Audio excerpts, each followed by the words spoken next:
The streets of London are not where you would expect to find protests for a breakaway region of Nigeria. But demonstrators came here in support of their leader. The voice of the indigenous people of Biafra, IPOB, a separatist movement that wants to break away from Nigeria, is this man, Nnamdi Kanu, a Nigerian British citizen who has been on the run since 2015. Kanu was arrested in June and extradited from Kenya back to Nigeria. It is part of a crackdown on growing calls for independence. Analysts say Kanu is just filling a vacuum left by multiple failures of government. The increasing popularity of these calls is a direct consequence of the failures of the Nigerian state, or more broadly speaking, even of the Nigerian project. The last time there were calls for independence in Nigeria, an estimated 1 to 3 million people died during the Biafran Civil War in 1967. But these calls are also being driven from outside Nigeria. This quiet London street is not exactly where you would expect to find the hub of a global network of pirate radio stations broadcasting their separatist agenda back into Nigeria. At the registered address, we meet Darlington Imo, Radio Biafra, a Kanu ally and Biafra sympathizer.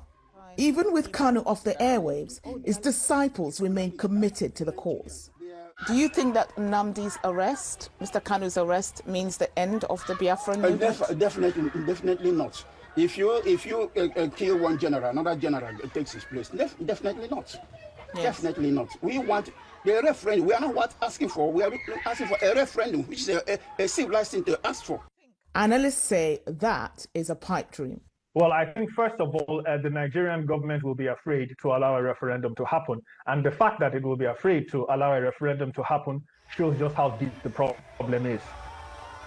But the cracks may be beginning to show. President Muhammadu Buhari tweeting in June about how the Nigerian government will deal with separatists.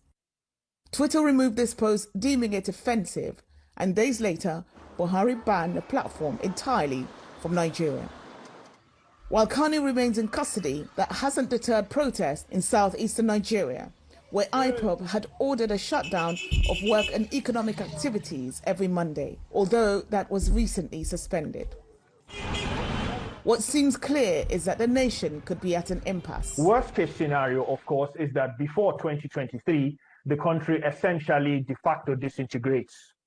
Perhaps not into a full-blown civil war, but into a lot of skirmishes, into a lot of violence. An already fractured nation can ill afford another conflict. So, Linda, there you have it. Those are the issues of the separatism facing the country right now. And of course, Nnamdi Kanu is a British citizen, and this is an issue that the British government is watching closely.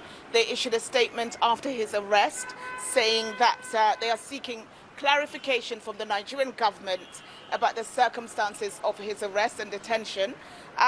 But the Nigerian government is resolute, telling CNN in a statement that Nigeria is indissoluble and indivisible.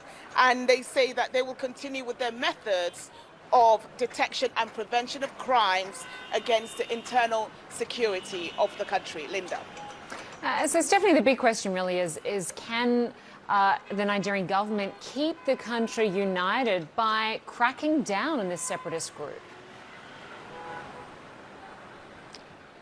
Well, analysts have been telling me that this is a tough issue for any leader to deal with, and not least in a country that's 4 times the size of the UK, with a population of over 200 million people. Nigerians always been divided, but seemingly so in recent years, and it's a country with very strong ethnic identities, and those ethnic identities are coming to fore more strongly than the national identity. So analysts are saying the leaders are caught between a rock and a hard place. They can't afford to ignore calls for separatism to break away from the country. They must do something. But the crackdowns are really creating more support for this movement, ironically, Linda.